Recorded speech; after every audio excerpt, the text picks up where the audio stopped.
सभी मुक्ति भक्ति के प्रेमी सज्जनों को व साधु समाज को सतनाम साहिब बंदगी। तो सज्जनों, आज अचानक से ख्याल आया,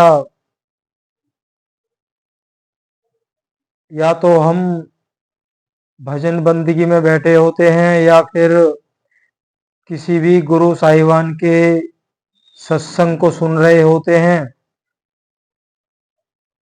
तो लाखों जीवों में कुछ विरले ऐसे जीव होते हैं जो अचानक से वो चीखें मारते हैं। और बहुत जीव ऐसे होते हैं कि उनकी आंखों से वो अश्रु धारा बहने लगती है।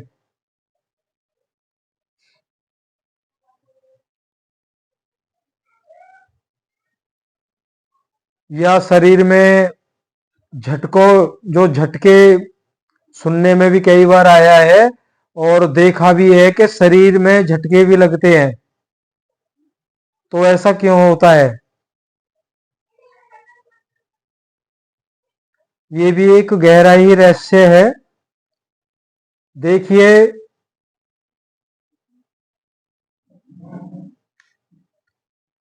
ये हम सभी जानते हैं, सभी गुरु साहिबान बताते भी हैं। सभी का आधार वह शब्द है जिसको सार शब्द कहा गया है। चाहे हम धर्मात्मा हैं या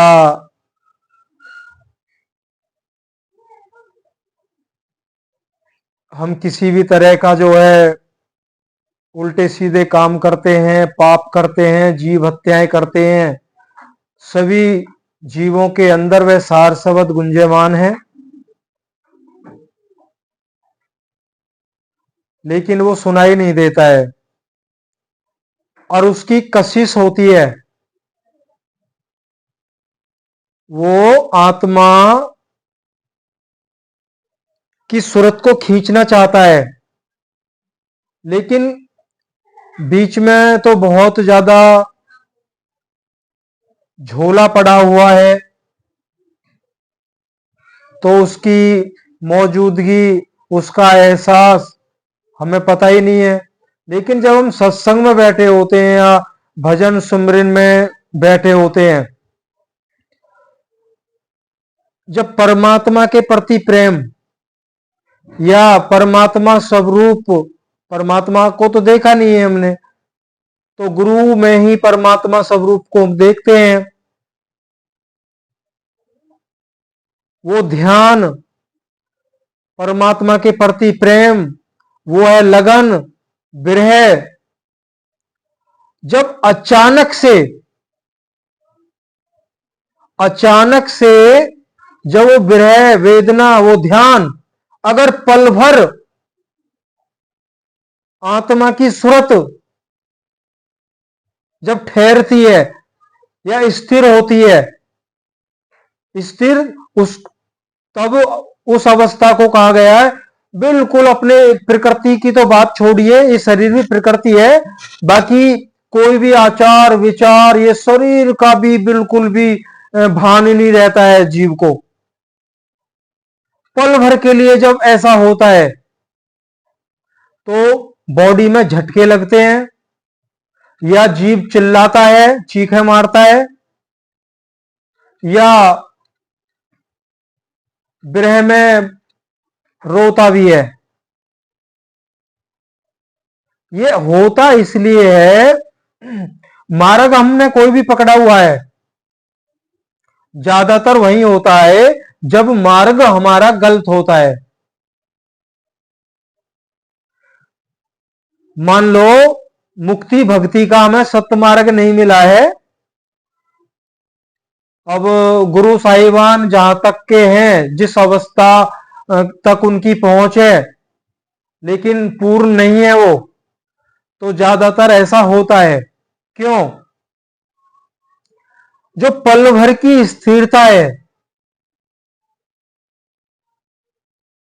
उस पल भर की स्थिरता जैसे ही होती है तो आत्मा से सभी बंधन, आत्मा सभी बंधनों से मुक्त होती है। तो आत्मा अपने मूल ठिकाना, कहना सुरती मूल ठिकाना जाने, ताए खोज बैरागिया। तो आत्मा की जो सूरत है वो, और जो शब्द है, कहते ना रहे उर्द अर्ध में आवे, तब जग जाहिर हो।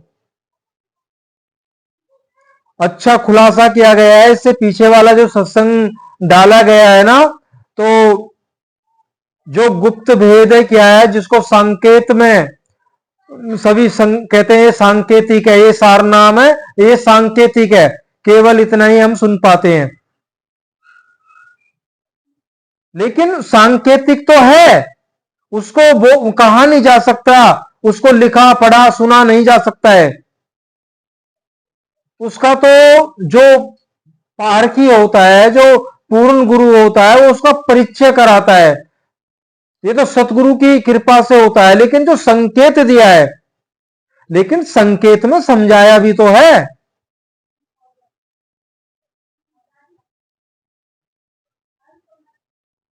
तो आप उस सत्संग को आप सुन सकते हैं। अब बात यहां पे आ रही है, जैसे ही आत्मा के ऊपर से पल भर के लिए वो विषय विकार या प्रकृति मंडल, मान लो माया हटती है, पल भर के लिए माया हटती है, जो रहे उर्द अर्ध में आवे, जो सार शब्द गुंजमान है, वो तो निरंतर आत्मा के घट में गुंजमान है। तो उसकी, कहते हैं ना जैसे लोहा चुंबक को खींचता है, वो तब तक नहीं खींचता है अगर बीच में कुछ रुकावट है तो। कशिश तो बन रही है। अब मान लीजिए जैसे कि ये बुक है, इधर लोहा है, इधर चुंबक है,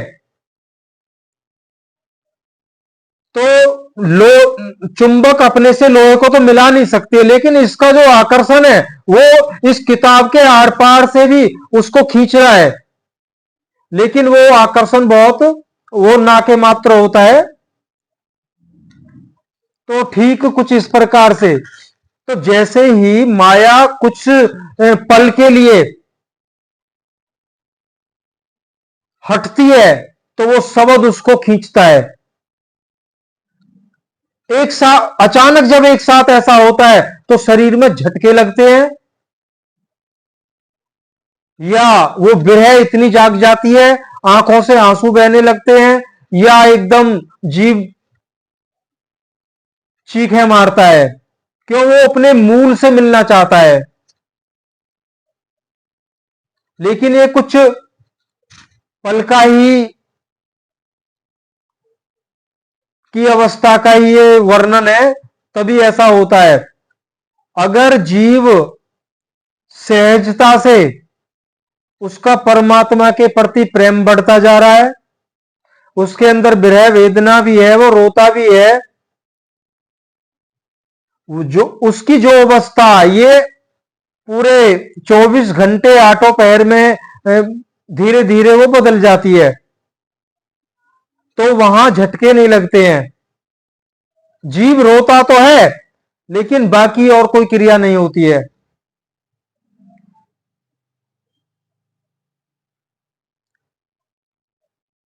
क्यों? वो शब्द के दायरे के अंदर आ जाता है।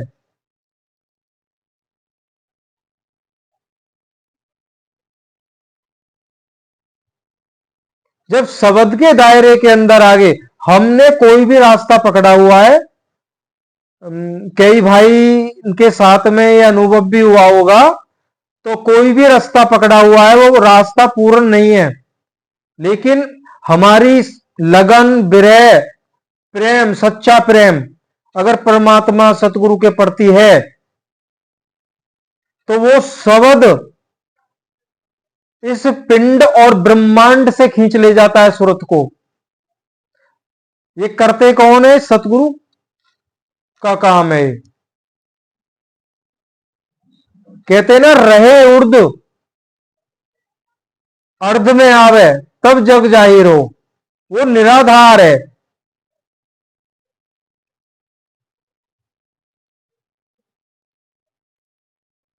तो पल भर हमारी लगन लग गई परमात्मा के प्रति, कुछ देर के लिए प्रेम जागृत हो गया, तो ये कोई प्रेम नहीं है, ना ही ये लगन है। निकल क्यों नहीं पाते? प्रेम बढ़ भी रहा है लेकिन निकल क्यों नहीं पाते? क्यों? हम इतने उलझ गए हैं। हमें यहां तक बता दिया जाता है, अगर अन्य किसी की बात सुनोगे या किसी और का सत्संग सुनोगे तो गुरुद्रोही कहलाओगे। और ये गुरुद्रोही का डर तो वाकई बहुत बड़ा है। कहते ना, हरि रूठे तो ठौर है, गुरु रूठे तो कहीं भी ठौर नहीं है। तो चाह कर भी जीव नहीं निकल सकता है, बस उसी पे चलता रहेगा वो प्रेम, वो विरह वेदना कभी होती है कभी नहीं होती है। क्यों? विषय विकार हमसे छोड़े नहीं जाते हैं। तो बस ऐसा ही होता है, कभी प्रेम पैदा हो गया फिर वो गायब हो गया, कभी विरह जागृत होगी वो भी गायब होगी, वैसे ऐसे ही जीवन चला जाता है। जैसे पिछले सत्संग में आपने सुना था, ध्यान निरंतर निरंतर करना बगैर गैप के 24 घंटे, आर्ट ऑफ है। तो सतगुरु कबीर साहिब भी कह रहे हैं कि प्रेम भी निरंतर होना चाहिए। तो उन्होंने अपनी वाणी में बोला भी है। और ये होता कब है? जब सतगुरु की कृपा से वह उस शब्द की पकड़ में हम आत्मा की जब सूरत आ जाती है, तब असल प्रेम जागृत होता है। कह रहे ना, गुरु जौहरी भेद लखावे और औघट घाट लखाया। गुरु जो जौहरी, जो गुरु पारखी होता है, वही उस भेद का लखाव कराएगा, परिचय कराएगा। औघट घाट लखाया। औघट कहते हैं दुर्गम, जहां हर किसी की पहुंच नहीं है, ऐसा दुर्गम घाट रास्ता, उस रास्ते का जानकार होता है सतगुरु। खूबी उस रास्ते का जानकार होता है और वही जानकारी शिष्य को कराता है।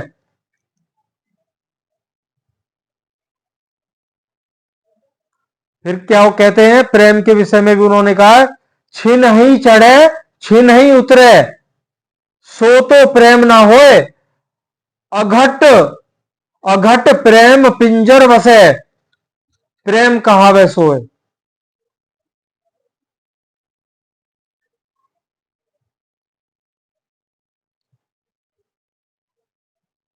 तो साहिब ने मना किया, ये कोई प्रेम नहीं है, कभी होता है कभी नहीं होता है। कह रहे ना, अघट प्रेम पिंजर बसे।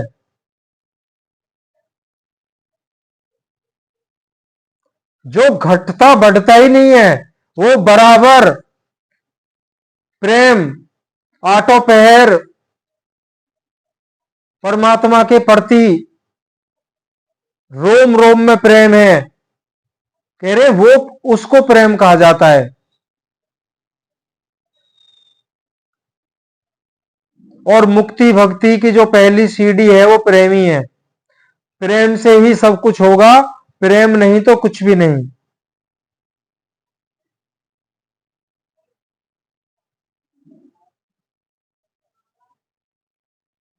कह रहे हैं, आया प्रेम कहां गया, देखा था सब कोई, और छिन रोवे छिन में हंसे, सो तो प्रेम ना होए। जब हम सत्संग सुन रहे होते हैं या कुछ ऐसी ही अवस्था में बैठे होते हैं, भजन ध्यान सुमरन कर रहे होते हैं तो रोते हैं, आंखों से आंसू निकलते हैं, वो विरह जागृत होती है। कुछ देर के बाद में कुछ भी नहीं, वही दुनिया के काम धंधे, वही विषय विकार।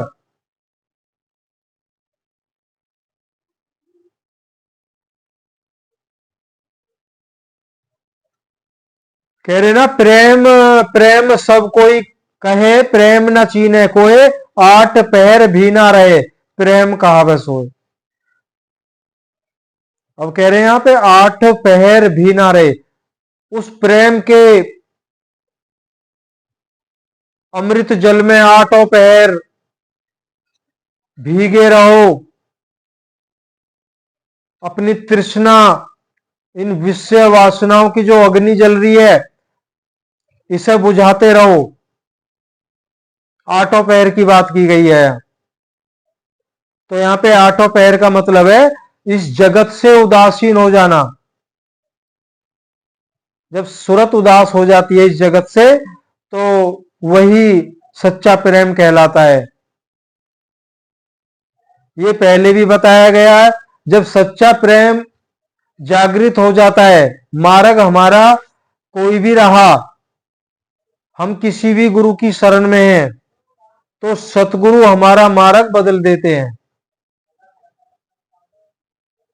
अनुभव के आधार पे। शिष्य को ज्ञात हो जाता है, जो जिस मार्ग पे मैं था, ये मार्ग पूर्ण नहीं है।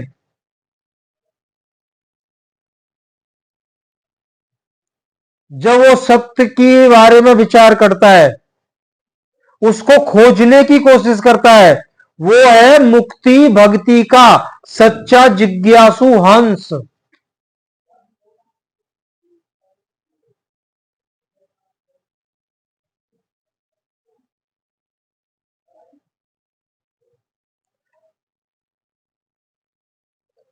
तो ये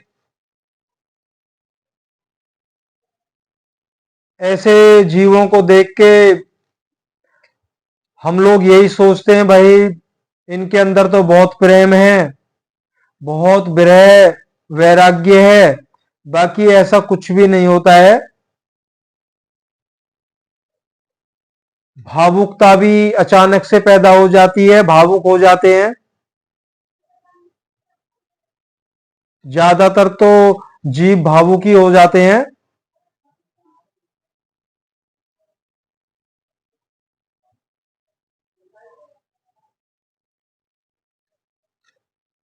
तो आज इतना ही। बाकी जो मुक्ति भक्ति का असल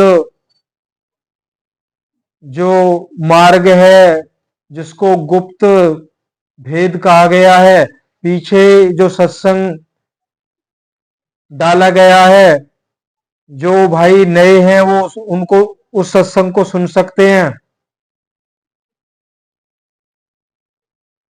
उस सत्संग को सुनकर भी अगर हमारी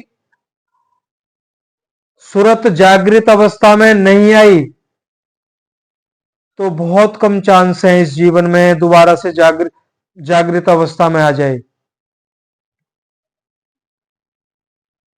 सतनाम साहिब बंदगी।